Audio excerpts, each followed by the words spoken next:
자, 에스겔서에 보겠습니다. 13장 17절 18절. 너 인자야, 너의 백성 중 자기 마음에서 나는 대로 예언하는 부녀들을 대면하여 쳐서 예언하여 이르기를 주 여호와의 말씀에 사람의 영혼을 사냥하고자 하여 방석을 모든 팔뚝에 꿰어매고 수건을 키가 큰 자나 작은 자의 머리를 위하여 만드는 부녀들에게 화 있을진저 너희가 어찌하여 내 백성의 영혼을 사냥하면서 자기를 위하여 영혼을 살리려 하느냐. 네. 에스겔서 13장 17절 18절. 너 인자야, 너의 백성 중 자기 마음에서 나는 대로 예언하는 부녀들을 대면하여 쳐서 예언하여 이르기를 주 여호와의 말씀에 사람의 영혼을 사냥하고자 하여 방석을 모든 팔뚝에 꿰어매고 수건을 키가 큰 자나 작은 자의 머리를 위하여 만드는 부녀들에게 화 있을진저 너희가 어찌하여 내 백성의 영혼을 사냥하면서 자기를 위하여 영혼을 살리려 하느냐. 팔뚝에 방석을 맸다고 그랬는데요. 이게 이제 당시 문화입니다. 그게 뭐 좋은 문화는 아니고요. 그 이제 그 점치는 여자들이 자기네들이 뭘 믿는 신의 지시를 받았다고 그러면서 그 상대자에게 전달하기 위해서 무슨 띠를 둘렀어요. 일종의 부적입니다. 부적. 그리고 이제 그 수건도 나왔는데 그 마수라는 그 사람 그 자신이 머리에 쓰고 그 신의 그 지시를 받는다는 그 도구로 이제 쓰는 거예요. 뭐 자세히 몰라도 됩니다, 이런 거. 우리가 그런 거 할 것도 아니고. 아무튼 그래서요, 당시 하나님의 계시를 받았다는 그 거짓 선지자들이 남녀를 불문하고 그 사람들의 눈을 현혹시키려다 보니까 자꾸 요란한 오치장을 하는 거예요. 많은 의식을 행하면서. 속이 없는 사람은 그런 걸 한몫 봐야 되거든. 뭘 뭐 갖다 붙이고 그냥 이제 눈길을 끄는 거지. 뭐 있는 것처럼 보이게 하려고. 오늘날도 보면 거짓 실수를 겉으로 요란하게 꾸밉니다. 뭘 그렇게 요란하게 꾸미는지. 뭐 머리에 뭐 그냥 뭐 뒤집어 쓰고 뭐 황금 뭐를 갖다 둘치고 뭐 지팡을 짚고 다니고 하여튼 그래요. 속에 없을수록 겉으로 나타나야 되거든. 유리창에 뭘 갖다 붙이고 그냥. 요란한 걸 두르고 입고 그러잖아요. 하여튼 좀 괴상한 종교 뭐 하는 사람들 보면 그렇게 뭘 갖다가 아주 그냥 뭐 되게 갖다 입고 다니더라고. 우린 가운도 안 입어. 그것도 다 그 천주교 시키거든. 옛날에 베드로는 가운 입은 적이 없어요. 바울사도 가운 입은 적이 없습니다. 그 천주교 시키거든. 근데 오늘날 이제 거기서 나온 사람들은 전부 갖다 입고 그러잖아요. 속이 중요한 거지. 무슨 또 의식이 그렇게 많은지 몰라. 그거라도 보여야 되거든. 속이 없으니까. 그거 가지고 해야 될 거 아닌가. 그 절 같은 데 가보세요. 그냥 뭘 울긋불긋 만들어 놓고 그냥 뭐 속이 없으니까 그거라도 해야 될 거 아니에요. 이 진실이라는 건요. 겉이 아니고 속이 중요합니다. 속이 중요해요. 사람은 외모를 볼지 모르지만 하나님은 중심을 보신다 그랬거든요. 중심이 변하려면 겉을 꾸며서 되는 게 아니라 내 중심에 중심 대신 그리스도가 들어오면 돼요. 그분이 내 안에 들어오셔서 내가 그분의 통치를 받기 시작하면 변화가 옵니다. 내가 그분의 통치를 받기 시작하면 변화가 온다니까요. 그게 중요합니다. 자, 에스겔 13장 19절부터 23절 또 읽어보세요. 너희가 두어 웅큰 보리와 두어 조각 떡을 위하여 나를 내 백성 가운데서 욕되게 하여 거짓말을 고지 듣는 내 백성에게 너희가 거짓말을 지어서 죽지 아니할 영혼을 죽이고 살지 못할 영혼을 살리는도다. 그러므로 나 주 여호와가 말하노라. 너희가 새를 사냥하듯 영혼들을 사냥하는 그 방석을 내가 너희 팔에서 떼어버리고 너희가 새처럼 사냥한 그 영혼들을 놓으며 또 너희 수건을 찢고 내 백성을 너희 손에서 건지고 다시는 너희 손에 사냥물이 되지 않게 하리니 너희가 나를 여호와인 줄 알리라. 내가 슬프게 하지 아니한 의인의 마음을 너희가 거짓말로 근심하게 하며 너희가 또 악인의 손을 굳게 하여 그 악한 길에서 돌이켜 떠나 삶을 얻지 못하게 하였은즉 너희가 다시는 허탄한 묵시를 보지 못하고 전복도 못할지라. 내가 내 백성을 너희 손에서 건져 내리니 너희가 나를 여호와인 줄 알리라 하셨다 하라. 19절만 읽으면 이제 이 긴 내용이 핵심이 뭔가가 나옵니다. 키워드를 잡아내는 게 중요하거든요. 19절만 읽어보세요. 너희가 두어온 큰 보리와 두어 조각 떡을 위하여 나를 내 백성 가운데서 욕되게 하여 거짓말을 고지 듣는 내 백성에게 너희가 거짓말을 지어서 죽지 아니할 영혼을 죽이고 살지 못할 영혼을 살리는도다. 예. 그러니까 여기 거짓 선지자들은 그 행동하는 근거가 뭐냐 하면 진리 때문에 행동을 하는 게 아니라 생활 방편, 먹고 사는 것 때문에 한다는 겁니다. 예. 한 움큼 그 두어 움큼의 그 보리와 두어 조각 떡을 위해서 이렇게 한다는 거예요. 먹고 살기 위해서 한다는 거죠. 더 구체적으로 말하면, 한마디로 말하면 돈에 의해서 움직인다 그 말입니다. 오늘도 마찬가지예요. 대부분은 돈이 사람을 움직입니다. 어떤 사람은 자기가 하는 일이 잘못됐다는 걸 알면서도 차마 손을 못 끊는 거야. 먹고 사는 문제하고 영향받을까 봐. 그리고 그 직을 유지하려고 입을 또 다무는 거예요. 다 궁극적으로 돈 때문에 그런 겁니다. 디모데전서 6장 10절에 보면 돈을 사랑하는 것이 모든 악의 뿌리라고 그랬어요. 일만 악의 뿌리가 돈을 사랑하는 것 때문에 생기는 거예요. 돈 좋아한다는 거고 틀립니다. 돈은 누구나 좋아합니다. 돈 좋아합니다. 예. 한번 나한테 줘보세요. 예. 근데 그걸 사랑해가지고 마음을 뺏기는 거하고 별개 문제인 거예요. 돈을 좋아한다는 것과 그 별개 문제입니다. 그래서 마태복음 6장 24절에 보면 한 사람이 두 주인, 즉 재물과 하나님을 겸하여 섬기지 못한다는 거예요. 그러니까 돈은 좋아는 하되 믿으면 안 돼요. 절대 돈은 나의 믿음의 대상이 아닙니다. 좋아할 필요는 있어요. 내가 좋아하지 말래 여러분 다 좋아하시니까. 그럼 믿어서는 안 돼요, 이건요. 절대 돈은 믿음의 대상이 아닙니다. 나를 이렇게 만족시키지 않고요. 내가 돈 때문에 죽는다고 전혀 책임지지 않아요. 그래서 선택을 해야 될 경우라면 반드시 하나님을 선택해야 되는 거예요. 이게 이제 왜 그러냐면요. 이 세상의 가장 상극 관계, 정반대에 있는 관계가 뭐냐면 돈과 하나님의 은혜 관계가 정반대입니다. 이 돈이라는 것은요. 특별한 경우가 아니면 철저하게 무엇 때문에? 행위 때문에 얻어집니다. 그렇죠? 행위 때문에 얻어져요. 그래서 남의 돈 먹기가 쉽지 않다는 얘기 바로 그래서 나오는 거예요. 그러니까 그냥 들어오는 게 아니라는 거죠. 내가 열심히 일을 하든가 노력을 하든가 행위가 따라져야 돈이 들어오는 거지 그냥 가만히 있는 돈이 들어오지는 않아요. 특별한 경우가 아니라면. 철저하게 행위의 결과로 얻어지는 게 돈이라고요. 근데 구원은 어떻습니까? 철저하게 내 행위가 또 아닌 거예요. 그거는. 하나님의 은혜로 되어져요.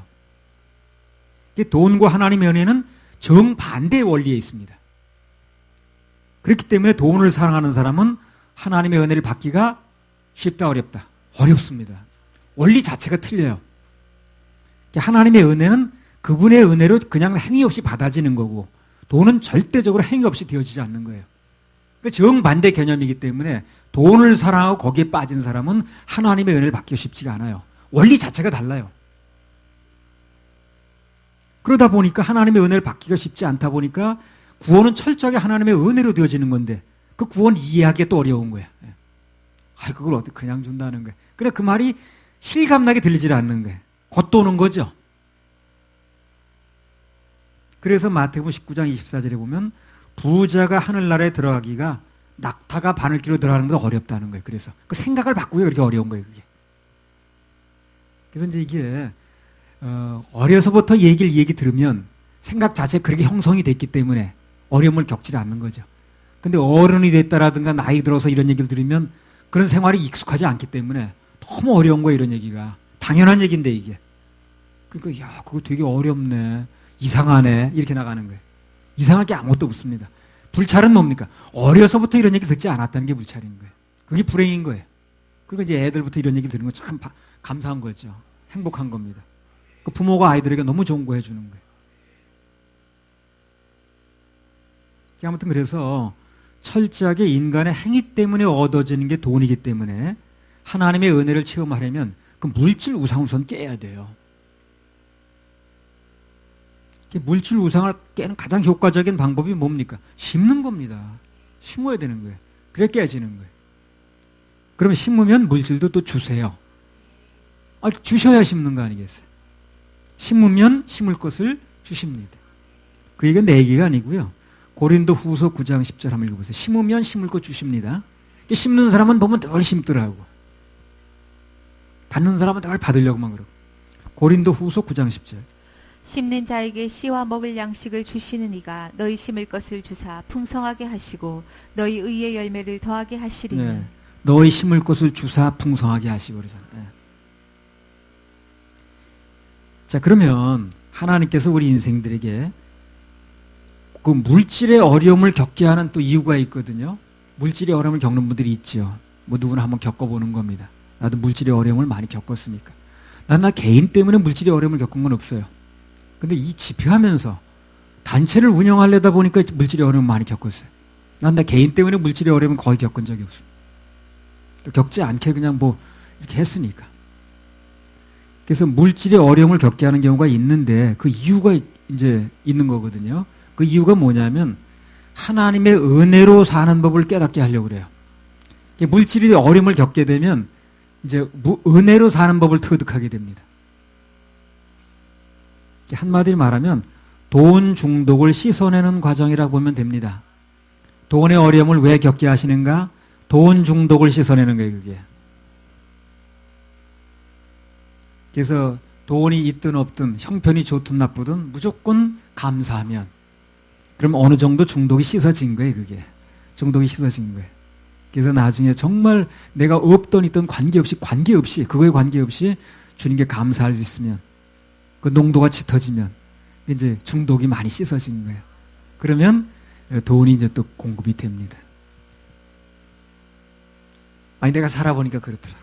중독이 씻어지는 것만큼 돈이 공급되더라고. 참 60대 중반이 되니까 그게 좋더라고. 살아본 경험 얘기를 하기가 좋아. 내가 한번 겪어본 거기 때문에. 내가 젊은 목사 같으면 그거 한번 지내봅시다. 우리도 어떻게 되는가. 근데 내가 겪어보니까 그렇게 되더라고. 그래서 내가 확신 있게 얘기하기가 좋더라고. 나이 먹어서 좋은 것도 있더라고 더러. 에스겔서 13장 20절에서 23절. 그러므로 나 주 여호와가 말하노라. 너희가 새를 사냥하든 영혼들을 사냥하는 그 방석을 내가 너희 팔에서 떼어버리고 너희가 새처럼 사냥한 그 영혼들을 놓으며 또 너희 수건을 찢고 내 백성을 너희 손에서 건지고 다시는 너희 손에 사냥물이 되지 않게 하리니 너희가 나를 여호와인 줄 알리라. 내가 슬프게 하지 아니한 의인의 마음을 너희가 거짓말로 근심하게 하며 너희가 또 악인의 손을 굳게 하여 그 악한 길에서 돌이켜 떠나 삶을 얻지 못하게 하였은즉 너희가 다시는 허탄한 묵시를 보지 못하고 전복도 못할지라. 내가 내 백성을 너희 손에서 건져내리니 너희가 나를 여호와인 줄 알리라 하셨다 하라. 에스겔서 13장에 나오는 이 말씀이 이게 결론입니다. 각 장마다 결론이 있는데 13장 방금 읽은 말씀이 이 13장의 결론이에요. 어떻게 하겠다는 거예요. 그 거짓 선지자들이 그런 그 수단 방법을 가지고 사람을 속이는데 거기서 누가 건져낸다는 겁니까? 내가 내 백성을 너희 손에서 건져내리니 그때 너희가 나를 여호와인 줄 알리라 그 말이거든. 그래서 하나님께서 거짓 선지자들이 속고 있는 사람들을 직접 끌어내신다는 약속입니다. 이게 참 소망적인 거예요. 이게 소망적인 거예요. 난 이런 말씀에 소망을 두는 거예요. 그래서 우리가 믿을 건 오직 그거밖에 없습니다. 주님께서 직접 말씀하시고 직접 끌어내는 수밖에 없어요. 직접 끌어내셨기 때문에 여러분도 끌어내진 겁니다, 지금. 그렇잖아요? 다 그런데 중독돼서 살던 사람들 아닙니까? 너나 할 거 없이. 그런데 주님께서 직접 끌어내셨기 때문에 우리도 끌어내진 거라고. 동의하시죠? 맞죠? 예. 그래서 우리는 그거밖에 이제 믿을 게 없는 거예요. 그래서 에스겔서 13장이 그렇게 이제 결론을 내는 거예요. 주님이 끌어내신다. 그래서 주님이 끌어내셨기 때문에 우리도 끌어내신 거거든. 예. 할렐루야. 그렇게 하신 하나님께 박수 올려드립니다. 에스겔서 14장으로 들어갑니다. 14장 본문을 먼저 한번 읽어볼 텐데요. 1절부터 6절까지. 이스라엘 장로 두어 사람이 나와 내 앞에 앉으니 여호와의 말씀이 내게 임하여 가라사대 인자야 이 사람들이 자기 우상을 마음에 들이며 죄악에 거치는 것을 자기 앞에 두었으니 그들이 내게 묻기를 내가 조금인들 용납하랴. 그런즉 너는 그들에게 말하여 이르라. 나 주 여호와가 말하노라. 이스라엘 족속 중에 무릇 그 우상을 마음에 들이며 죄악에 거치는 것을 자기 앞에 두고 선지자에게 나오는 자에게는 나 여호와가 그 우상에 많은 대로 응답하리니 이는 이스라엘 족속이 다 그 우상으로 인하여 나를 배반하였으므로 내가 그들의 마음에 먹은 대로 그들을 잡으려 함이니라. 그런즉 너는 이스라엘 족속에게 이르기를 주 여호와의 말씀에 너희는 마음을 돌이켜 우상을 떠나고 얼굴을 돌이켜 모든 가증한 것을 떠나라. 예. 자, 그러면 물으러 왔는데 이 사람들이 용납을 안 하겠다는 응답이 안 된다는 얘기죠. 그럼 이 사람들이 응답을 못 받는 이유가 뭐냐는 거예요. 안 되는 데는 안 되는 이유가 있어요. 되는 데는 되는 이유가 있고 반드시 이유가 있습니다. 본문에 나왔습니다. 그 이유가. 그 이유가 뭡니까? 자기들의 마음속에 우상이 있는 거예요. 지금 탐심이 있는 채로 그것을 지우지 않고 그것을 가지고 하나님께 물으러 왔다는 거. 엄격히 말하면 물으러 온 게 아니죠. 그냥 자기 뜻대로 이제 그 어떻게 밀고 나가는 것을 좀 하나님께 동의받으려고 온 건데, 그럼 자기가 하나님이지. 그래서 안 된다는 겁니다. 그래서 하나님의 정확한 응답을 받으려면요, 먼저 내 마음속에는 우상이, 탐심이 내려놔져야 돼요. 집착을 내려놔야 됩니다. 그래야 정확한 음성이 들려요. 그걸 붙들고 늘어지면 정확한 음성이 들리지도 않고 와도 또 순종이 안 되니까. 우리 보통 그 건강진단 받기 전날 어떻게 하던가요? 철저히 금식하지요.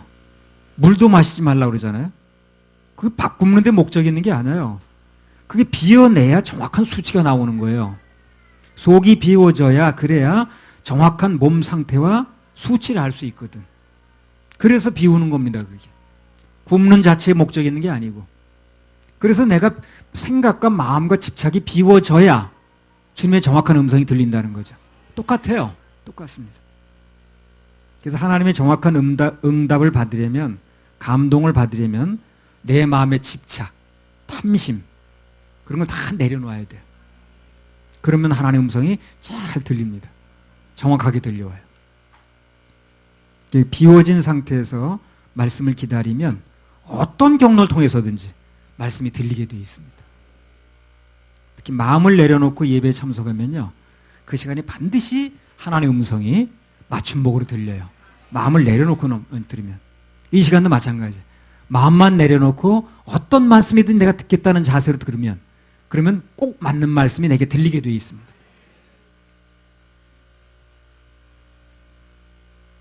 그래서 이제 마음의 탐심을 내려놓지 않고 하나님께 물으면 정확한 응답이 안 온다고 지금 그랬는데요. 같은 맥락에서 누군가에게 내가 안 좋은 마음을 품고 뭐 미워하는 마음을 품든가 그래가지고 이제 품고 있으면 정확한 감동이 또 오질 않아요. 얼핏 보기에는 그게 하나님으로부터 오는 감동 같은데 사실은 내 생각인 경우가 많다고. 그게. 그래서 자기 생각을 내려놓지 않으면 정확한 감동을 그래서 받기가 어렵다는 겁니다. 그래서 14장 4절 5절. 그런즉 너는 그들에게 말하여 이르라. 나 주 여호와가 말하노라. 이스라엘 족속 중에 무릇 그 우상을 마음에 들이며 죄악에 거치는 것을 자기 앞에 두고 선지자에게 나오는 자에게는 나 여호와가 그 우상에 많은 대로 응답하리니 이는 이스라엘 족속이 다 그 우상으로 인하여 나를 배반하였으므로 내가 그들의 마음에 먹은 대로 그들을 잡으려 함이니라. 예, 그래서 내 마음을 꺾지 않고 마음의 탐심을 내려놓지 않은 채로 하나님께 뭔가 물으면 안 되는 이유가 또 하나 있어요. 아주 중요한 이유가 있습니다. 14장 4절 한번 읽어보세요. 안 되는 이유가 뭔가. 그런즉 너는 그들에게 말하여 이르라. 나 주 여호와가 말하노라. 이스라엘 족속 중에 무릇 그 우상을 마음에 들이며 죄악에 거치는 것을 자기 앞에 두고 선지자에게 나오는 자에게는 나 여호와가 그 우상에 많은 대로 응답하리니. 예. 자, 그러니까 방금 본문에 나온 대로 그런 마음을 가지고 있으면 하나님께서 그분의 정확한 뜻을 보여주는 게 아니라 그 사람 마음대로 생각하는 걸 내버려 둔다는 거죠. 그러니까 자기는 그게 하나님 뜻인 줄 아는 거예요. 그때부터. 그냥 하나님께서 내버려 둔 줄 모르고 그걸 하나님께서 내게 주신 말씀으로 하는 거예요. 막 얘기를 해버리는 거예요. 로마서 1장의 표현대로라면 상실한 마음대로 내버려 두는 거예요. 그냥 그렇게. 그러니까 내 정확한 뜻도 아니고 하나님 뜻도 아닌 걸 하나님 뜻으로 착각해서 가지고 있게 만드는 거예요. 그 다음부터 그 인생이 망가지는 거죠. 그래서 내 마음을 꺾지 않고 무슨 마음을 가지고 있다는 자체가 잘못된 거예요. 이게 굉장히 손해를 보는 겁니다. 그게. 무서운 겁니다. 그 상태가 되게 되면 외형적으로는 그 사람이 하나님의 말씀 속에 움직이는 것처럼 보이는데, 그렇게 말도 하는데, 사실은 그 사람의 생각대로 움직이게 되는 거예요, 그게. 이제 그런 게 이제 그 강사가 들을 때는 다 들리죠, 그게. 아, 그 속을 사람이 어디 있다고 그렇게 나와서 버젓이 그런 얘기를 하더라고. 그 민수기 22장에 발람이라는 사람 나오는데 한번 보겠습니다. 민수기 22장 12절. 하나님이 발람에게 이르시되 너는 그들과 함께 가지도 말고 그 백성을 저주하지도 말라. 그들은 복을 받은 자니라. 자, 여기 보면 하나님께서 발람에게 분명히 말씀하셨어요. 모압 왕에 가지 말고 가서 이스라엘 백성들 저주하지 마라. 내가 그 사람들 축복한 사람들이야. 그렇게 얘기하셨죠. 근데 나중에 보면 발람이 이 물질에 눈이 어두워가지고 거기 많이 꽉 차 있는 사람이에요. 겉으로는 하나님 말씀을 듣는다고 립 서비스는 하는데 마음은 전혀 그게 아니야. 물질에 마음이 가 있는 사람이야. 그걸 상대가 알죠. 그래가지고 돈을 자꾸 싸들고 오잖아요. 근데 물질을 자꾸 싸들고 오니까 또 물어보는 거야. 이제 가고 싶으니까 동의를 받아내려고. 근데 하나님께서 그럴 때 어떻게 하신다고 그랬어요? 내버려 둔다고 그랬잖아요.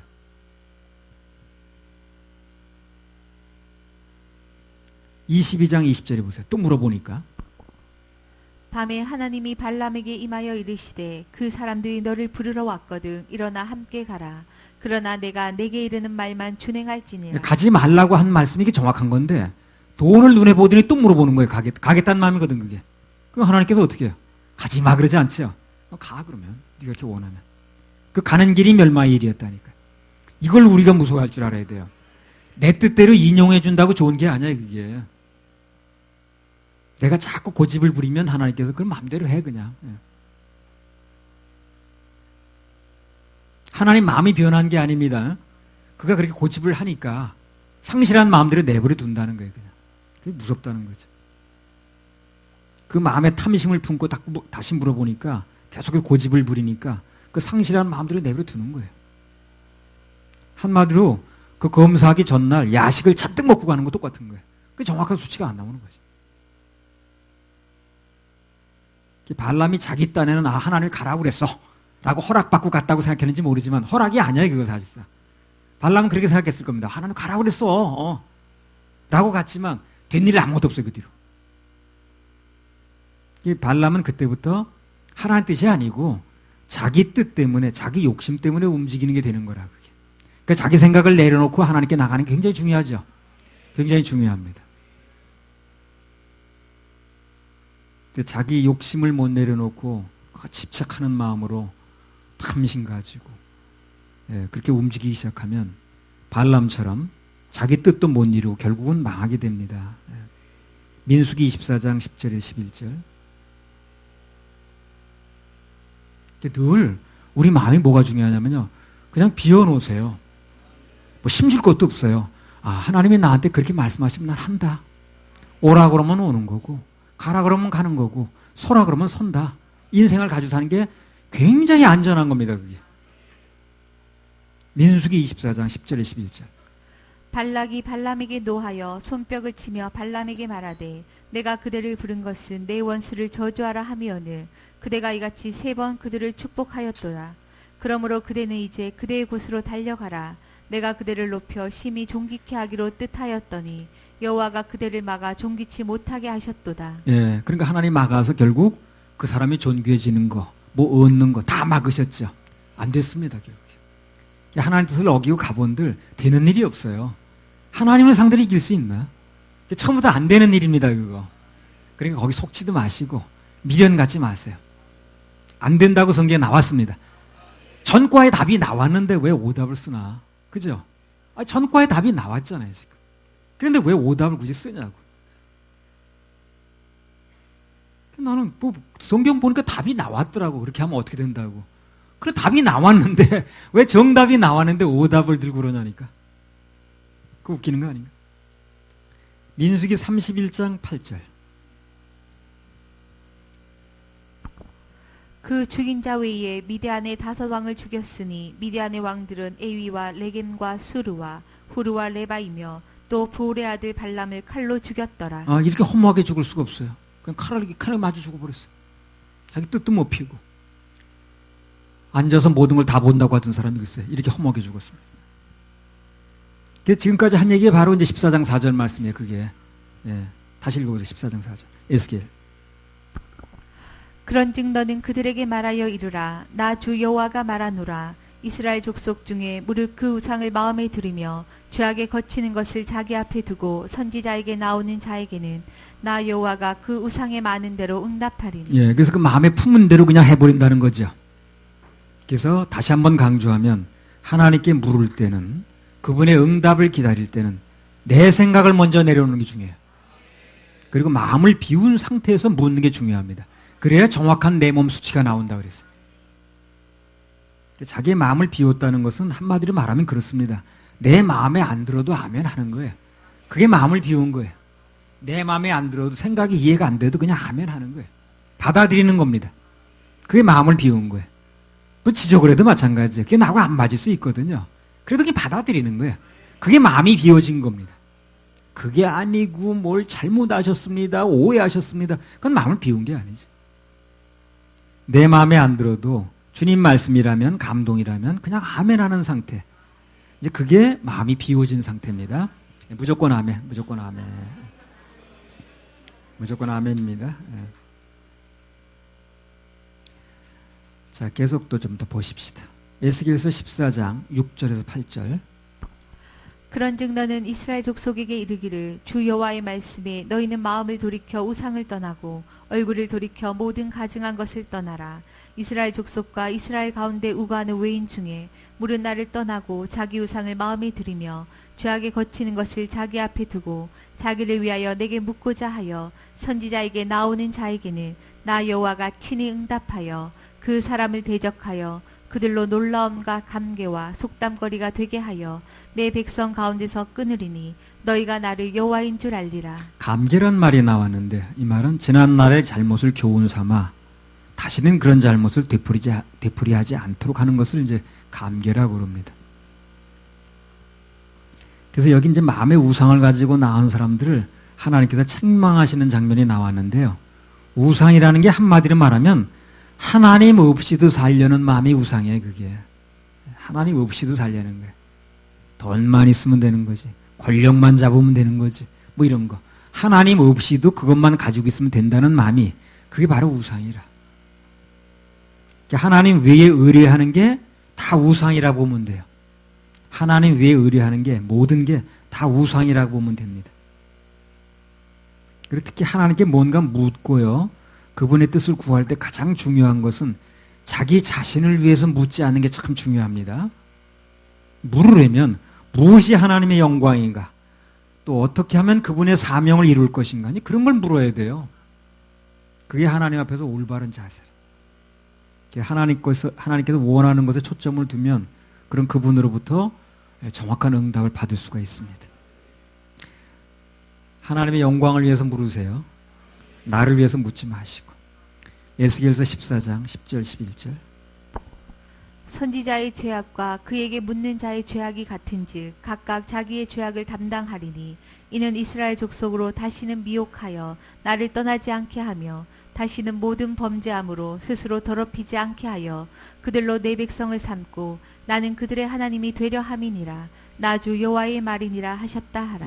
요즘에 보면 그 개인적인 어떤 그 탐심 뭐 그런 걸 품고 하나님께 이제 묻겠다고 그러는 사람 참 많아요. 그게 다 이제 한마디로 말하면 미혹해하는 자들이거든요. 뭐 예언 사역한다고 모르는 사람들 보면 위험하기 짝이 없습니다. 뭐 교회 개척 자리가 어디가 좋습니까? 우리 교회 땅은 언제 살 겁니까? 건물은 조립식으로 짓는 게 좋습니까? 슬라브식으로 짓는 게 좋습니까? 우리 교회, 우리 회사 언제 물질 공급됩니까? 뭐 그런 거 다 물어보더라고. 거의 점쟁이 수준이라. 어떤 예언 사역자는 그렇게 말하는 사람도 있더라고. 아주 노골적으로. 우리가 점쟁이보다는 잘 맞춰야 되지 않냐? 그렇게 얘기를 하더라니까. 아주 공개적으로. 적어도 우리가 점쟁이보다는 잘 맞춰야 되지 않냐? 비교할 걸 비교해야지. 그렇게 하는 사람도 있더라고. 목사라고 이제 그 뭐 세미나 하면서 그렇게 얘기를 하더라고. 에스겔 14장 12절 14절. 여호와의 말씀이 또 내게 임하여 가라사대 인자야 가령 어느 나라가 불법하여 내게 범죄함으로 내가 손을 그 위에 펴서 그 의뢰하는 양식을 끊어 기근을 내려서 사람과 짐승을 그 나라에서 끊는다 하자. 비록 노아, 다니엘, 욥 이 세 사람이 거기 있을지라도 그들은 자기의 의로 자기의 생명만 건지리라. 나 주 여호와의 말이니라. 노아, 다니엘, 욥 이 세 사람이 거기 있을지라도 그들의 생명은 건진다 할지라도 이제 그들의 말 때문에 뭐 되는 건 아니라 이런 얘기인데 그런 영적인 해석이 좀 필요합니다. 이 말씀은 한마디로 말하면 자기의 의로 행위로 구원 얻는단 말이 아니거든요. 아닙니다. 자, 이런 구절을 정확한 해석을 얻으려면요 신약을 함께 보면 정확합니다. 빌립보서 3장 4절부터 한번 읽어보세요. 그러니까 지금 무슨 얘기 때문에 이게 나왔냐면 노아, 다니엘, 욥이 이 세 사람이 거기 있을지라도 자기 의로 자기 생명만 건진다 그랬죠. 그럼 그 자기 의 때문에 생명이 건져진다는 게 그런 얘기 아니란 얘기를 한다는 얘기를. 그걸 알려면 신약하고 연결해 봐야 된다는 얘기를 하는 거예요. 예. 잘못하면 또 이거는 자기 의로 건진다고 그랬잖아 또 이렇게 얘기하는 사람이 있을까 봐. 빌립보서 3장 4절에서 9절. 그러나 나도 육체를 신뢰할 만하니 만일 누구든지 다른 이가 육체를 신뢰할 것이 있는 줄로 생각하면 나는 더욱 그러하리니 내가 8일 만에 할례를 받고 이스라엘의 족속이요 베냐민의 지파요 히브리인 중에 히브리인이요 율법으로는 바리새인이요 열심으로는 교회를 핍박하고 율법의 의로는 흠이 없는 자로라. 자, 이렇게 말하기 쉽지 않아요. 율법으로 흠이 없다고 얘기를 하거든. 이렇게까지 한 사람이 어떻게 했나 보세요. 그 다음에 7절부터. 그러나 무엇이든지 내게 유익하던 것을 내가 그리스도를 위하여 다 해로 여길 뿐더러 또한 모든 것을 해로 이게 무슨 얘기입니까? 그리스도 외에 이런 것을 선택하면 나한테 유익이 아니란 얘기를 하는 거예요. 다 해가 된다는 거예요. 그게 무슨 자랑거리든. 예수 외에는 내가 무슨 자랑거리가 있어도 그것을 붙들고 있는 한 내게 해가 된다는 거예요. 그럼 어떻게 해야 돼요? 놔야죠. 당연히 놔야 됩니다. 예수님 외의 것은 내가 난 많이 배웠습니다. 인물이 출중납니다. 내가 똑똑합니다. 지혜가 있습니다. 다 놔야 돼, 그거예요. 그런 거 붙들고 있는 한 해가 된다는 거예요. 바울사도 그러잖아요. 그런 거 붙들고 있으면 내가 해가 된다는 거예요. 유익이 아니라는 거지. 그래서 내려놨다는 거예요. 그 다음에 또 읽어보세요. 또한 모든 것을 해로 여김은 내 주 그리스도 예수를 아는 지식이 가장 고상함을 인함이라. 내가 그를 위하여 그러면 예수 그리스도를 아는 지식이 가장 고상하다는 것도 뭐예요? 세상에서 어떤 학문과 지식을 가지고 있어도 예수를 아는 지식에 비해서는 그것은 하질이라는 거죠. 하질이라는 거예요. 그걸 얘기를 하는 거예요. 그걸 가치관이라고 그래요. 또 읽어보세요. 내가 그를 위하여 모든 것을 잃어버리고 배설물로 여김은 그리스도를 얻고 그 안에서 발견되려 함이니 내가 가진 의는 율법에서 난 것이 아니요 오직 그리스도를 믿음으로 말미암은 것이니 곧 믿음으로 하나님께로 난 의라. 내가 가진 의는 율법에서 난 것이 아니요 오직 그리스도를 믿음으로 말미암는 것이니 곧 믿음으로 하나님께로서 난 의라 그랬거든. 그럼 구원받는 의, 하나님께서 인정하시는 의는 무엇인가? 오늘 바울처럼 자기 행위가 아닌 예수 그리스도를 믿는 믿음에서 난 의. 그걸 해야 돼. 그걸 해야 돼. 딱 그걸 해야 됩니다. 그래서 이런 기준을 가지고 얘기를 나누다 보면 그 사람이 딱 그 믿는 바가 나와. 근데 이렇게 얘기를 조금 나누다 보면 예수 그리스도에서 나온 의가 아니더라고, 그게. 어딘지 모르게 자기가 뭘 했다는 둥 안 했다는 둥 자기에게서 나온 의라, 그게. 예수 그리스도를 믿는 그분의 십자가 보혈의 공로를 믿는 그 의만이 언제 어느 때는 나를 완벽하고 온전하게 구원할 수가 있어요. 건질 수가 있습니다. 기준을 잘 잡아야 돼요. 전에 어떤 사역자 보고 중에요. 자기 친구 중에 하나가 우리 조사모님 같기도 하고 그때 세상적인 행위로 올바르게 사는 걸 이제 주장을 하면서 복음을 잘 안 받아들이더래. 나는 그런 거 안 받아들여도 세상적으로 나는 아주 착하게 산다. 예. 그런 사람 눈에는 그거죠, 이제. 행위로 자기는 이제 열심히 살기 때문에 그냥 남의 공로로 구원받는다는 게 이제 부정직해 보이는 거예요, 그 사람은. 예. 그 기준을 잘 잡아야 된다니까요.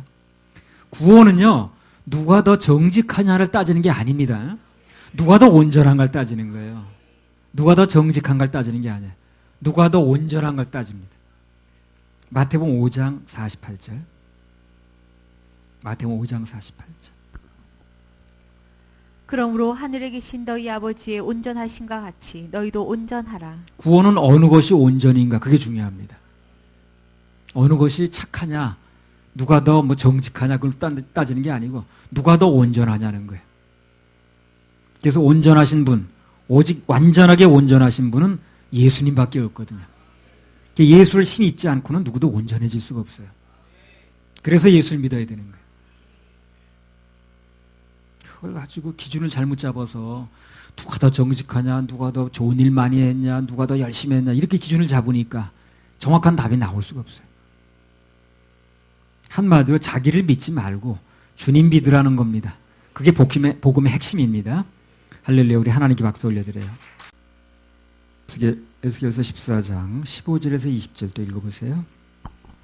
가령 내가 사나운 짐승으로 그 땅에 통행하여 적막해 하며 황무케 하여 사람으로 그 짐승을 인하여 능히 통행하지 못하게 한다 하자. 비록 이 세 사람이 거기 있을지라도 나의 삶을 두고 맹세하노니 그들은 자녀도 건지지 못하고 자기만 건지겠고 그 땅은 황무하리라. 나 주 여호와의 말이니라.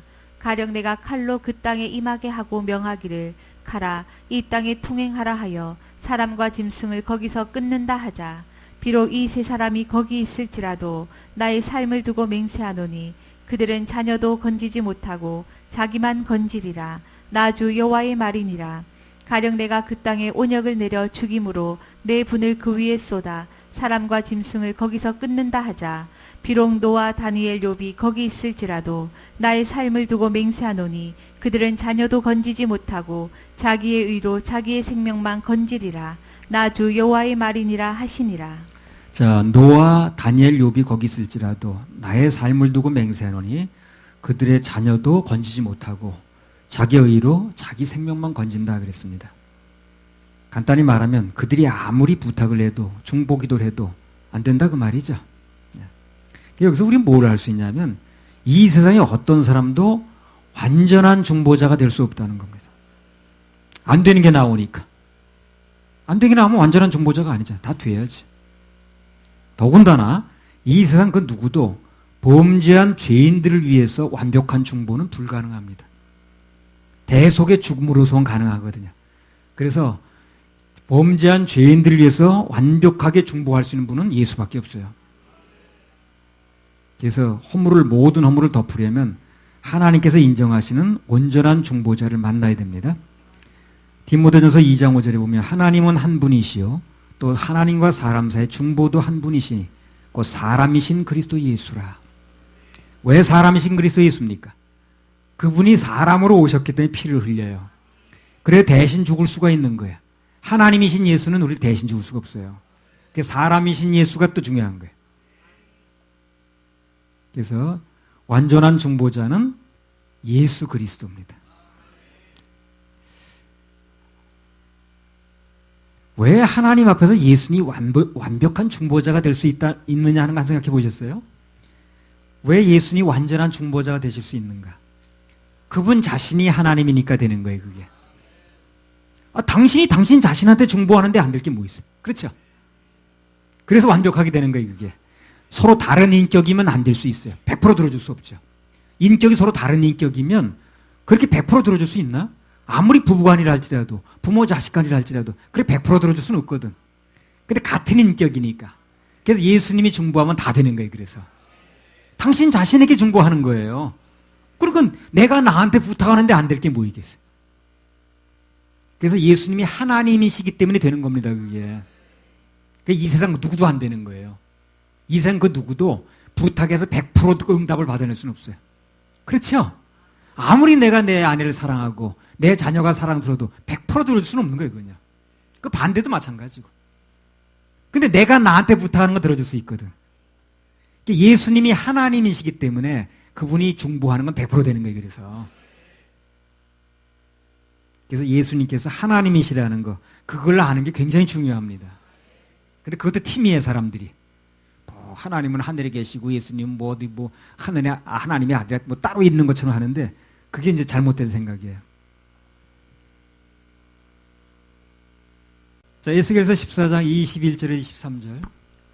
주 여호와께서 가라사대 내가 나의 네 가지 중한 벌 곧 칼과 기근과 사나운 짐승과 온역을 예루살렘에 함께 내려 사람과 짐승을 그 중에서 끊으리니 그 해가 더욱 심하지 않겠느냐.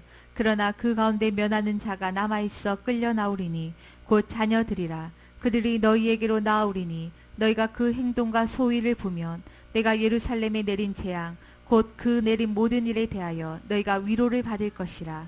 너희가 그 행동과 소위를 볼 때에 그들로 인하여 위로를 받고 내가 예루살렘에서 행한 모든 일이 무고히 한 것이 아닌 줄을 알리라. 나 주 여호와의 말이니라. 예. 자, 14장 23절만 다시 읽으세요.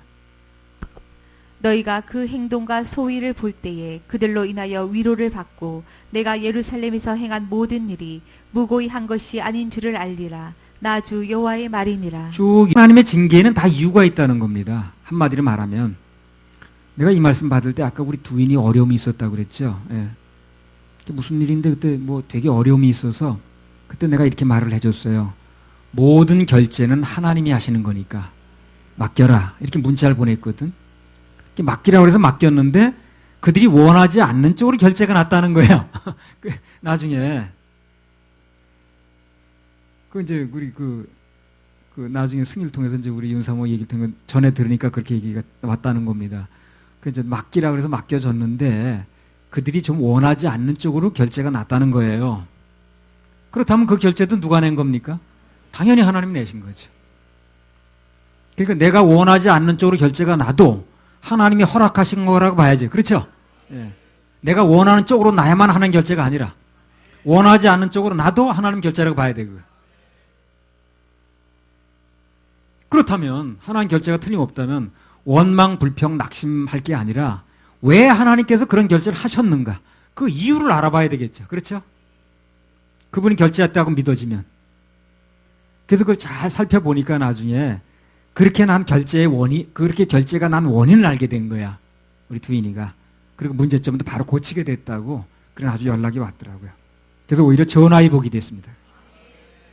이건 무슨 이제 일이 일어나게 되면 원망, 불평부터 하려고 그러지 말고 하나님의 섭리와 그분의 뜻이 무엇인가. 그걸 먼저 살필 줄 알아야 돼요. 조금 한 발짝 뒤로 물러서서. 그리고 말씀을 들으려고 애를 써야 됩니다. 자꾸 원망, 불평하지 말고 왜 이런 일을 결제하셨는가. 하나님 모르게 되는 일이 없는데 머리카락 하나까지 다 세신다 그랬는데 다 알게 하시는 거거든. 그런데도 이런 결제가 났을 때는 그분이 모르고 하신 일이 아닌데 왜 이런 일을 결제를 하셨을까 하고 생각을 좀 해봐야 된다는 거예요. 그리고 생각을 하면서 말씀을 기다리면 이 말씀 속에 이 응답이 나와요. 자꾸 원망 불평하지 말고 그걸 좀 먼저 그분의 뜻이 뭔가를 알아봐야 됩니다. 그러면 그분의 응답이 그분의 그 말씀 속에 그분의 이제 심정이 나오게 돼 있다니까요. 그 원인을 알게 됐다고 나중에 그러더라고요. 그래서 오히려 전화위복이 됐다는 거예요. 아무튼 하나님을 아버지라 부르면 좋은 일이 있습니다. 할렐루야. 우리 하나님께 박수 올려드려요. 하나님을 아버지라 부르는 자는 좋은 일이 있으리라. 아멘, 아멘. 예. 하나님의 은혜 관계가 정반대입니다. 예. 이 돈이라는 것은요, 특별한 경우가 아니면 철저하게 무엇 때문에? 행위 때문에 얻어집니다. 그렇죠? 행위 때문에 얻어져요. 그래서 남의 돈 먹기가 쉽지 않다는 얘기가 바로 그래서 나오는 거예요. 그러니까 그냥 들어오는 게 아니라는 거죠. 내가 열심히 일을 하든가 노력을 하든가 행위가 따라져야 돈이 들어오는 거지 그냥 가만히 있는 돈이 들어오지는 않아요. 특별한 경우가 아니라면. 철저하게 행위의 결과로 얻어진 게 돈이라고요. 근데 구원은 어떻습니까? 철저하게 내 행위가 또 아닌 거예요. 그거는. 하나님의 은혜로 되어져요. 돈과 하나님의 은혜는 정반대의 원리에 있습니다. 그렇기 때문에 돈을 사랑하는 사람은 하나님의 은혜를 받기가 쉽다 어렵다? 어렵습니다. 원리 자체가 틀려요. 하나님의 은혜는 그분의 은혜로 그냥 행위 없이 받아지는 거고 돈은 절대적으로 행위 없이 되어지지 않는 거예요. 그러니까 정반대 개념이기 때문에 돈을 사랑하고 거기에 빠진 사람은 하나님의 은혜를 받기가 쉽지가 않아요. 원리 자체가 달라요. 그러다 보니까 하나님의 은혜를 받기가 쉽지 않다 보니까 구원은 철저하게 하나님의 은혜로 되어지는 건데 그 구원 이해하기가 또 어려운 거야. 그걸 어떻게 그냥 준다는 거야. 그래 그 말이 실감나게 들리질 않는 거야. 겉도는 거죠. 그래서 마태복음 19장 24절에 보면 부자가 하늘나라에 들어가기가 낙타가 바늘귀로 들어가는 것보다 어렵다는 거예요. 그래서 그 생각을 바꾸기가 그렇게 어려운 거예요. 그게. 그래서 이제 이게 어려서부터 얘기 들으면 생각 자체가 그렇게 형성이 됐기 때문에 어려움을 겪지 않는 거죠. 근데 어른이 됐다라든가 나이 들어서 이런 얘기를 들으면 그런 생활이 익숙하지 않기 때문에 너무 어려운 거예요. 이런 얘기가. 당연한 얘기인데 이게. 그러니까 야 그거 되게 어렵네. 이상하네. 이렇게 나가는 거예요. 이상할 게 아무것도 없습니다. 불찰은 뭡니까? 어려서부터 이런 얘기 듣지 않았다는 게 불찰인 거예요. 그게 불행인 거예요. 그리고 이제 애들부터 이런 얘기 들은 거 참 감사한 거죠. 행복한 겁니다. 그 부모가 아이들에게 너무 좋은 거 해주는 거예요. 아무튼 그래서 철저하게 인간의 행위 때문에 얻어지는 게 돈이기 때문에 하나님의 은혜를 체험하려면 그 물질 우상을 우선 깨야 돼요. 물질 우상을 깨는 가장 효과적인 방법이 뭡니까? 심는 겁니다. 심어야 되는 거예요. 그래 깨지는 거예요. 그러면 심으면 물질도 또 주세요. 주셔야 심는 거 아니겠어요? 심으면 심을 것을 주십니다. 그 얘기가 내 얘기가 아니고요. 고린도 후서 9장 10절 한번 읽어보세요. 심으면 심을 것 주십니다. 심는 사람은 보면 늘 심더라고. 받는 사람은 늘 받으려고만 그러고. 고린도 후서 9장 10절. 심는 자에게 씨와 먹을 양식을 주시는 이가 너희 심을 것을 주사 풍성하게 하시고 너희 의의 열매를 더하게 하시리니. 네. 너희 심을 것을 주사 풍성하게 하시고 그러잖아요. 네. 자, 그러면 하나님께서 우리 인생들에게 그 물질의 어려움을 겪게 하는 또 이유가 있거든요. 물질의 어려움을 겪는 분들이 있죠. 그래서 물질의 어려움을 겪게 하는 경우가 있는데 그 이유가 이제 있는 거거든요. 그 이유가 뭐냐면 하나님의 은혜로 사는 법을 깨닫게 하려고 그래요. 물질의 어려움을 겪게 되면 이제 은혜로 사는 법을 터득하게 됩니다. 한마디로 말하면 돈 중독을 씻어내는 과정이라고 보면 됩니다. 돈의 어려움을 왜 겪게 하시는가? 돈 중독을 씻어내는 거예요, 그게.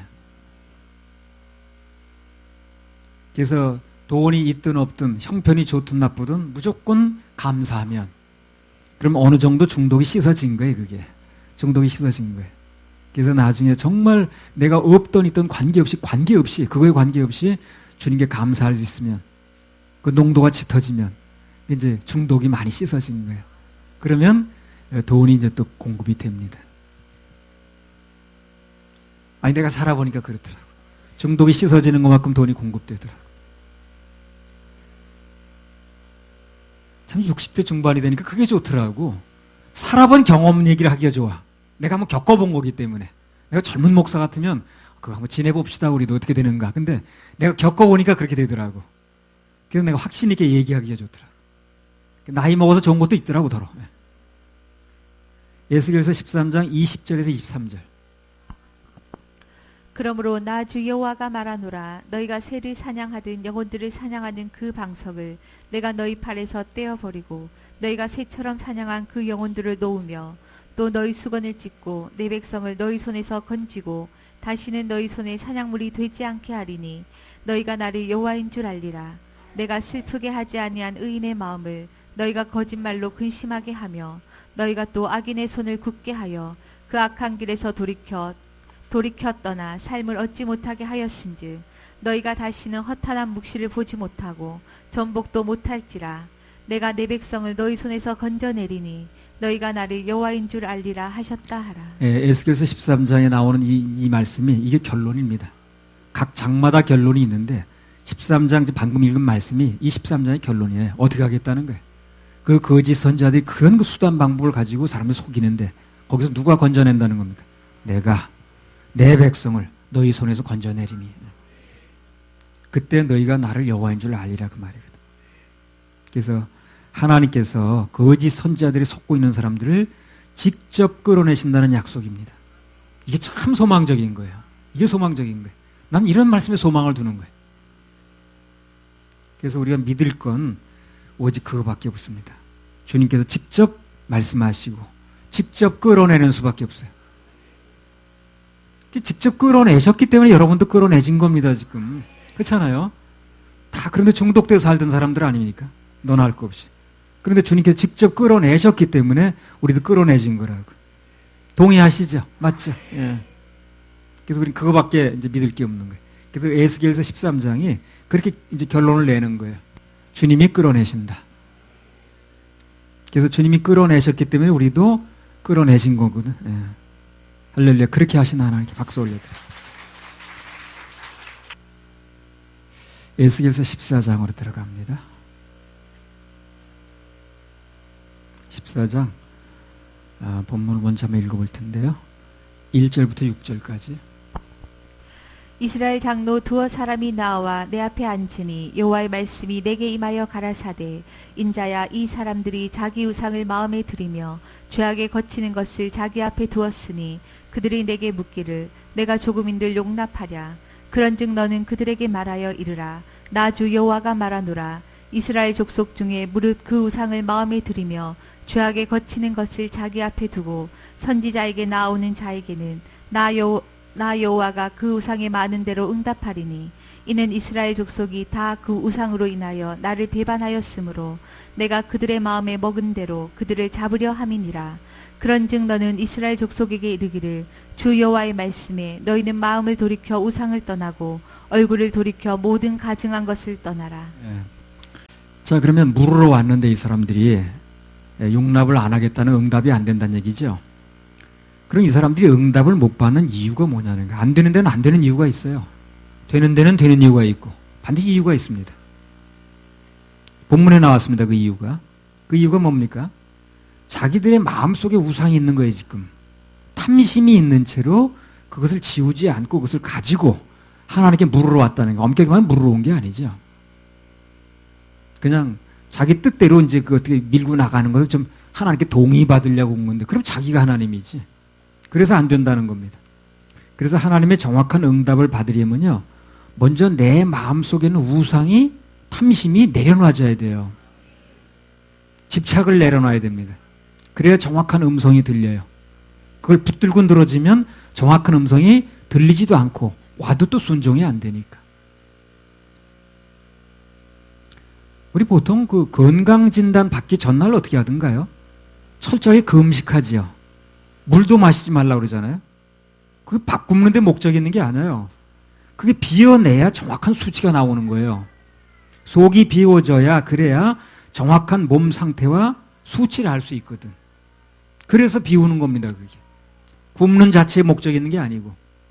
그래서 내가 생각과 마음과 집착이 비워져야 주님의 정확한 음성이 들린다는 거죠. 똑같아요. 똑같습니다. 그래서 하나님의 정확한 응답을 받으려면, 감동을 받으려면 내 마음의 집착, 탐심 그런 걸 다 내려놔야 돼요.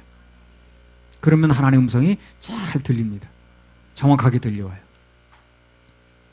비워진 상태에서 말씀을 기다리면 어떤 경로를 통해서든지 말씀이 들리게 되어 있습니다.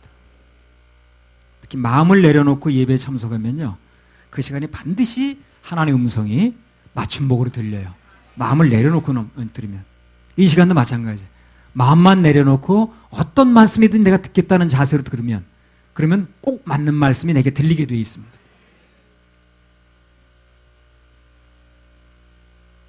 그래서 이제 마음의 탐심을 내려놓지 않고 하나님께 물으면 정확한 응답이 안 온다고 지금 그랬는데요.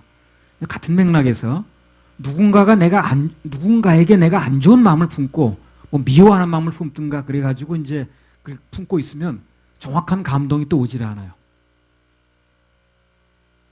얼핏 보기에는 그게 하나님으로부터 오는 감동 같은데 사실은 내 생각인 경우가 많다고. 그게. 그래서 자기 생각을 내려놓지 않으면 정확한 감동을 그래서 받기가 어렵다는 겁니다. 그래서 14장 4절 5절. 그런즉 너는 그들에게 말하여 이르라. 나 주 여호와가 말하노라. 이스라엘 족속 중에 무릇 그 우상을 마음에 들이며 죄악에 거치는 것을 자기 앞에 두고 선지자에게 나오는 자에게는 나 여호와가 그 우상에 많은 대로 응답하리니 이는 이스라엘 족속이 다 그 우상으로 인하여 나를 배반하였으므로 내가 그들의 마음에 먹은 대로 그들을 잡으려 함이니라. 예, 그래서 내 마음을 꺾지 않고 마음의 탐심을 내려놓지 않은 채로 하나님께 뭔가 물으면 안 되는 이유가 또 하나 있어요. 아주 중요한 이유가 있습니다. 14장 4절 한번 읽어보세요. 안 되는 이유가 뭔가. 그런즉 너는 그들에게 말하여 이르라. 나 주 여호와가 말하노라.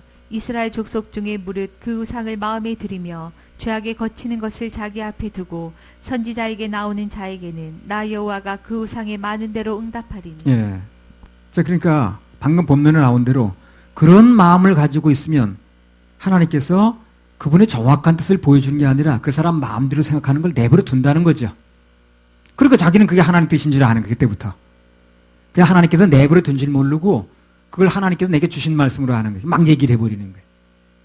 로마서 1장의 표현대로라면 상실한 마음대로 내버려 두는 거예요, 그냥 그렇게. 그러니까 내 정확한 뜻도 아니고 하나님 뜻도 아닌 걸 하나님 뜻으로 착각해서 가지고 있게 만드는 거예요. 그다음부터 그 인생이 망가지는 거죠. 그래서 내 마음을 꺾지 않고 무슨 마음을 가지고 있다는 자체가 잘못된 거예요, 이게. 굉장히 손해를 보는 겁니다. 그게. 무서운 겁니다.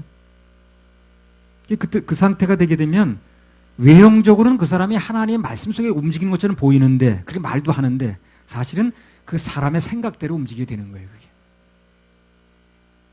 이제 그런 게 이제 그 강사가 들을 때는 다 들리죠, 그게. 그 속을 사람이 어디 있다고 그렇게 나 버젓이 그런 얘기를 하더라고. 그 민수기 22장에 발람이라는 사람 나오는데 한번 보겠습니다. 민수기 22장 12절. 하나님이 발람에게 이르시되 너는 그들과 함께 가지도 말고 그 백성을 저주하지도 말라. 그들은 복을 받은 자니라. 자, 여기 보면 하나님께서 발람에게 분명히 말씀하셨어요. 모압 왕에 가지 말고 가서 이스라엘 백성들 저주하지 마라. 내가 그 사람들 축복한 사람들이야. 그렇게 얘기하셨죠. 근데 나중에 보면 발람이 이 물질에 눈이 어두워가지고 거기 많이 꽉 차 있는 사람이에요. 겉으로는 하나님 말씀을 듣는다고 립 서비스는 하는데 마음은 전혀 그게 아니야. 물질에 마음이 가 있는 사람이야. 그걸 상대가 알죠. 그래가지고 돈을 자꾸 싸들고 오잖아요. 물질을 자꾸 싸들고 오니까 또 물어보는 거야. 이제 가고 싶으니까 동의를 받아내려고. 근데 하나님께서 그럴 때 어떻게 하신다고 그랬어요? 내버려 둔다고 그랬잖아요.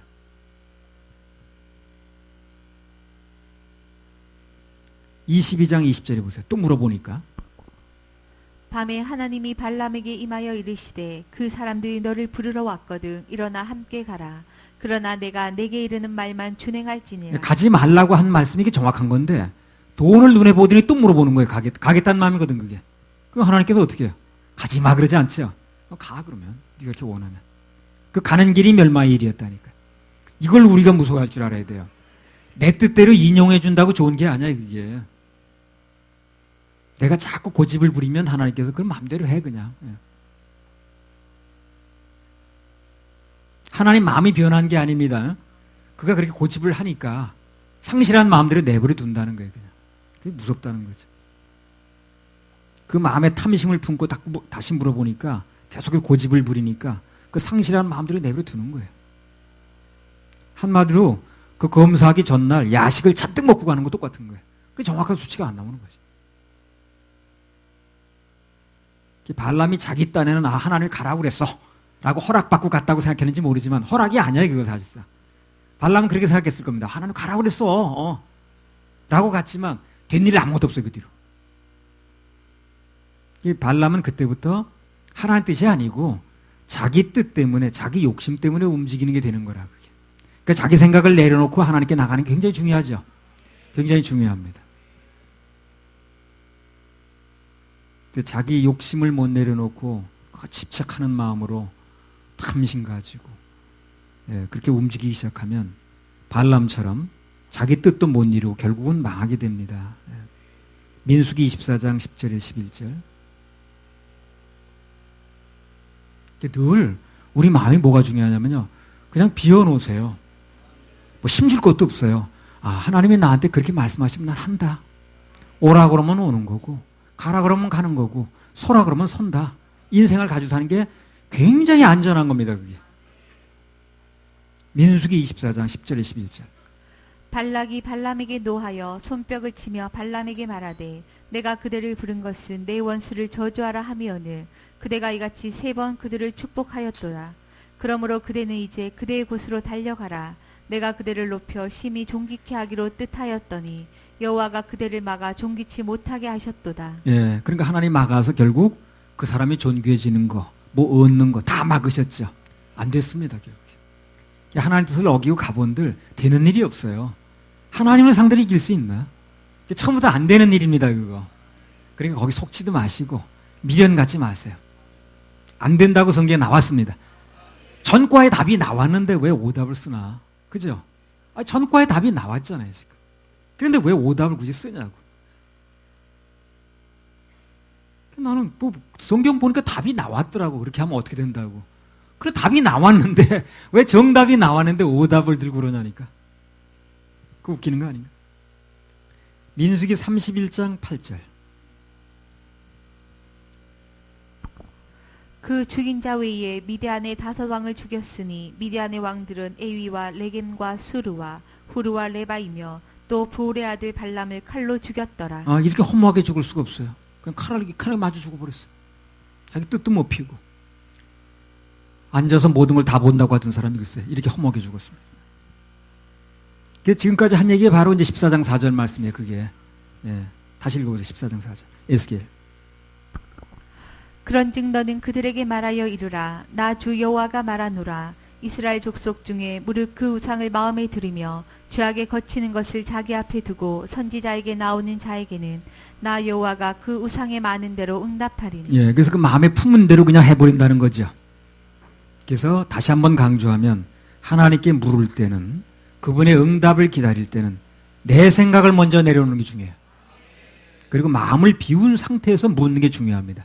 그래야 정확한 내 몸 수치가 나온다 그랬어요. 자기의 마음을 비웠다는 것은 한마디로 말하면 그렇습니다. 내 마음에 안 들어도 아멘 하는 거예요. 그게 마음을 비운 거예요. 내 마음에 안 들어도, 생각이 이해가 안 돼도 그냥 아멘 하는 거예요.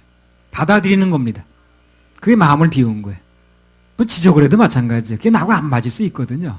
그래도 그냥 받아들이는 거예요. 그게 마음이 비워진 겁니다. 그게 아니고 뭘 잘못하셨습니다, 오해하셨습니다. 그건 마음을 비운 게 아니죠. 내 마음에 안 들어도 주님 말씀이라면, 감동이라면 그냥 아멘 하는 상태. 이제 그게 마음이 비워진 상태입니다. 무조건 아멘, 무조건 아멘. 무조건 아멘입니다. 자, 계속 또 좀 더 보십시다. 에스겔서 14장 6절에서 8절. 그런즉 너는 이스라엘 족속에게 이르기를 주 여호와의 말씀에 너희는 마음을 돌이켜 우상을 떠나고 얼굴을 돌이켜 모든 가증한 것을 떠나라.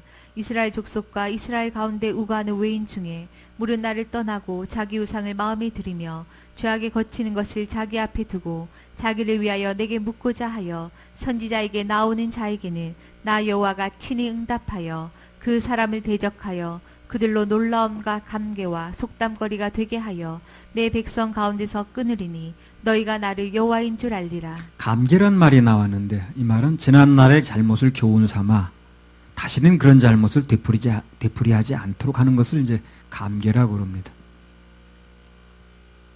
그래서 여기 이제 마음의 우상을 가지고 나온 사람들을 하나님께서 책망하시는 장면이 나왔는데요.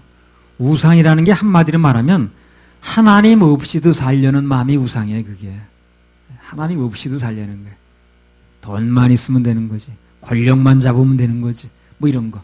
하나님 없이도 그것만 가지고 있으면 된다는 마음이, 그게 바로 우상이라. 하나님 외에 의뢰하는 게 다 우상이라 보면 돼요. 하나님 외에 의뢰하는 게 모든 게 다 우상이라고 보면 됩니다.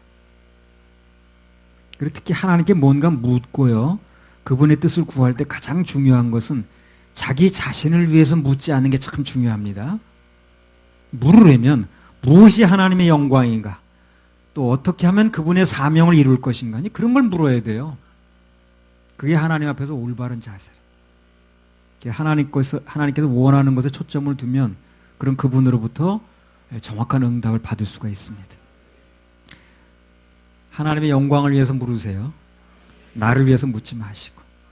에스겔서 14장 10절 11절. 선지자의 죄악과 그에게 묻는 자의 죄악이 같은즉 각각 자기의 죄악을 담당하리니 이는 이스라엘 족속으로 다시는 미혹하여 나를 떠나지 않게 하며 다시는 모든 범죄함으로 스스로 더럽히지 않게 하여 그들로 내 백성을 삼고 나는 그들의 하나님이 되려 함이니라. 나 주 여호와의 말이니라 하셨다 하라. 요즘에 보면 그 개인적인 어떤 그 탐심 뭐 그런 걸 품고 하나님께 이제 묻겠다고 그러는 사람 참 많아요. 그게 다 이제 한마디로 말하면 미혹해 하는 자들이거든요.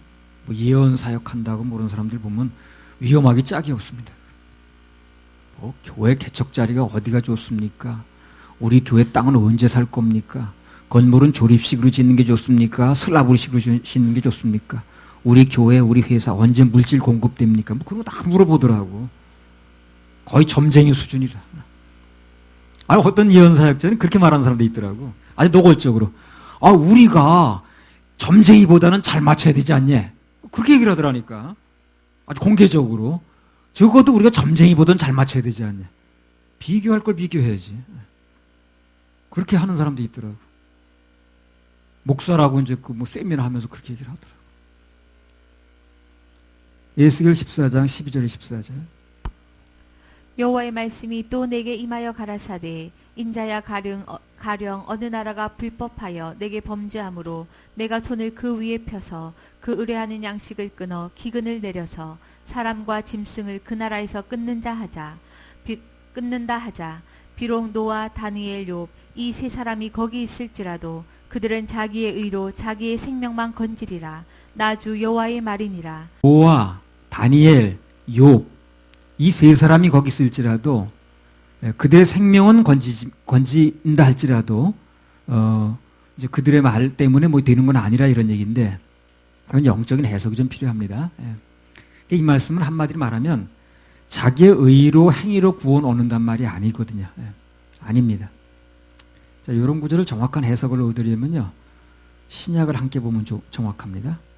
빌립보서 3장 4절부터 한번 읽어보세요. 그러니까 지금 무슨 얘기 때문에 이게 나왔냐면 노아, 다니엘, 욥이 이 세 사람이 거기 있을지라도 자기 의로 자기 생명만 건진다고 그랬죠. 그럼 그 자기 의 때문에 생명이 건져진다는 게 그런 얘기 아니란 얘기를 한다는 얘기를. 그걸 알려면 신약하고 연결해 봐야 된다는 얘기를 하는 거예요. 예.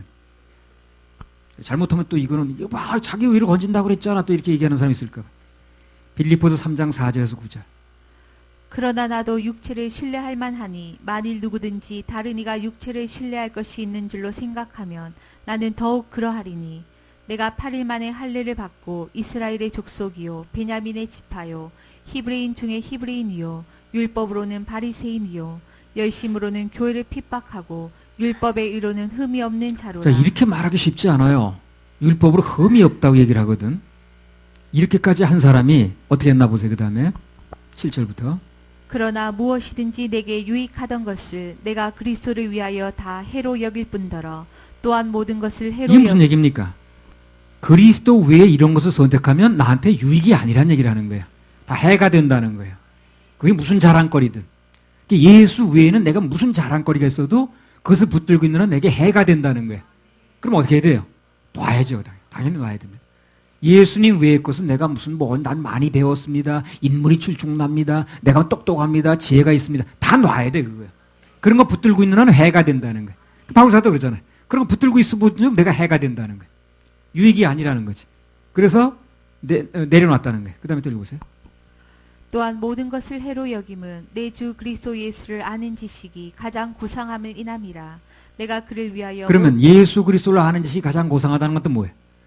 세상에서 어떤 학문과 지식을 가지고 있어도 예수를 아는 지식에 비해서는 그것은 하질이라는 거죠. 하질이라는 거예요. 그걸 얘기를 하는 거예요. 그걸 가치관이라고 그래요. 또 읽어보세요. 내가 그를 위하여 모든 것을 잃어버리고 배설물로 여김은 그리스도를 얻고 그 안에서 발견되려 함이니 내가 가진 의는 율법에서 난 것이 아니요 오직 그리스도를 믿음으로 말미암은 것이니 곧 믿음으로 하나님께로 난 의라. 내가 가진 의는 율법에서 난 것이 아니요 오직 그리스도를 믿음으로 말미암는 것이니 곧 믿음으로 하나님께로서 난 의라 그랬거든. 그럼 구원받는 의, 하나님께서 인정하시는 의는 무엇인가? 오늘 바울처럼 자기 행위가 아닌 예수 그리스도를 믿는 믿음에서 난 의. 그걸 해야 돼. 그걸 해야 돼. 딱 그걸 해야 됩니다. 그래서 이런 기준을 가지고 얘기를 나누다 보면 그 사람이 딱 그 믿는 바가 나와. 근데 이렇게 얘기를 조금 나누다 보면 예수 그리스도에서 나온 의가 아니더라고, 그게. 어딘지 모르게 자기가 뭘 했다는 동 안 했다는 동 자기에게서 나오는 의라, 그게. 예수 그리스도를 믿는 그분의 십자가 보혈의 공로를 믿는 그 의만이 언제 어느 때는 나를 완벽하고 온전하게 구원할 수가 있어요. 건질 수가 있습니다. 기준을 잘 잡아야 돼요. 전에 어떤 사역자 보고 중에요. 자기 친구 중에 하나가 우리 조사모님 같기도 하고 그때 세상적인 행위로 올바르게 사는 걸 이제 주장을 하면서 복음을 잘 안 받아들이더래. 나는 그런 거 안 받아들여도 세상적으로 나는 아주 착하게 산다. 예. 그런 사람 눈에는 그거죠, 이제.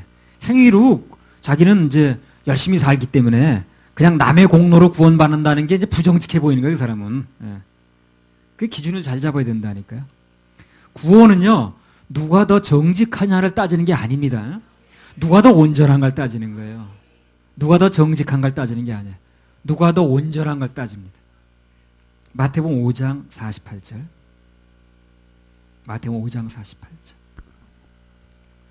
그러므로 하늘에 계신 너희 아버지의 온전하심과 같이 너희도 온전하라. 구원은 어느 것이 온전인가 그게 중요합니다. 어느 것이 착하냐, 누가 더 뭐 정직하냐 그걸 따지는 게 아니고 누가 더 온전하냐는 거예요. 그래서 온전하신 분, 오직 완전하게 온전하신 분은 예수님밖에 없거든요. 예수를 신입지 않고는 누구도 온전해질 수가 없어요. 그래서 예수를 믿어야 되는 거예요. 그걸 가지고 기준을 잘못 잡아서 누가 더 정직하냐, 누가 더 좋은 일 많이 했냐, 누가 더 열심히 했냐 이렇게 기준을 잡으니까 정확한 답이 나올 수가 없어요. 한마디로 자기를 믿지 말고 주님 믿으라는 겁니다. 그게 복음의 핵심입니다. 할렐루야. 우리 하나님께 박수 올려드려요. 에스겔서 14장 15절에서 20절 또 읽어보세요. 가령 내가 사나운 짐승으로 그 땅에 통행하여 적막해 하며 황무케 하여 사람으로 그 짐승을 인하여 능히 통행하지 못하게 한다 하자. 비록 이 세 사람이 거기 있을지라도 나의 삶을 두고 맹세하노니 그들은 자녀도 건지지 못하고 자기만 건지겠고 그 땅은 황무하리라. 나 주 여호와의 말이니라.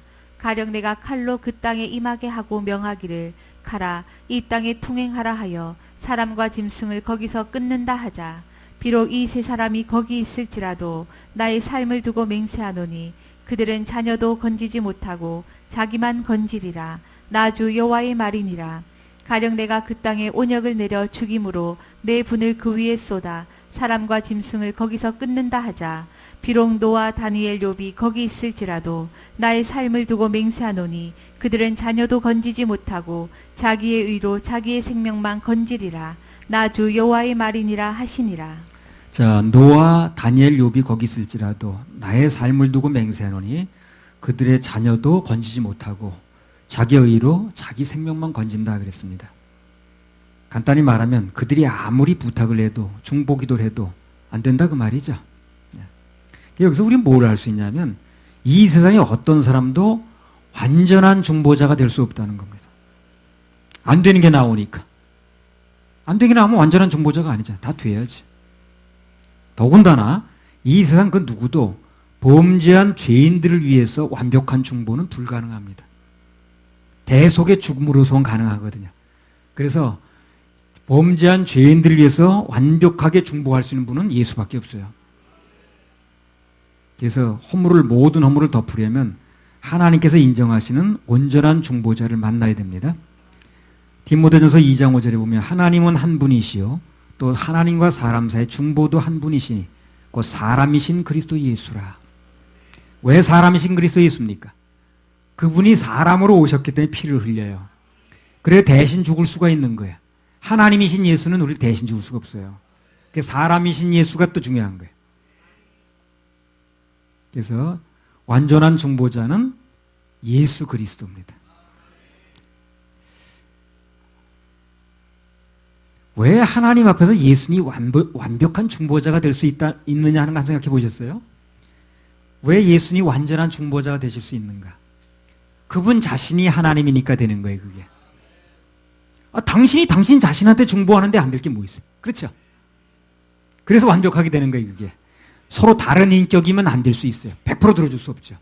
인격이 서로 다른 인격이면 그렇게 100% 들어줄 수 있나? 아무리 부부간이라 할지라도 부모 자식간이라 할지라도 그래 100% 들어줄 수는 없거든. 근데 같은 인격이니까. 그래서 예수님이 중보하면 다 되는 거예요. 그래서 당신 자신에게 중보하는 거예요. 그러니까 내가 나한테 부탁하는데 안 될 게 뭐 있겠어요.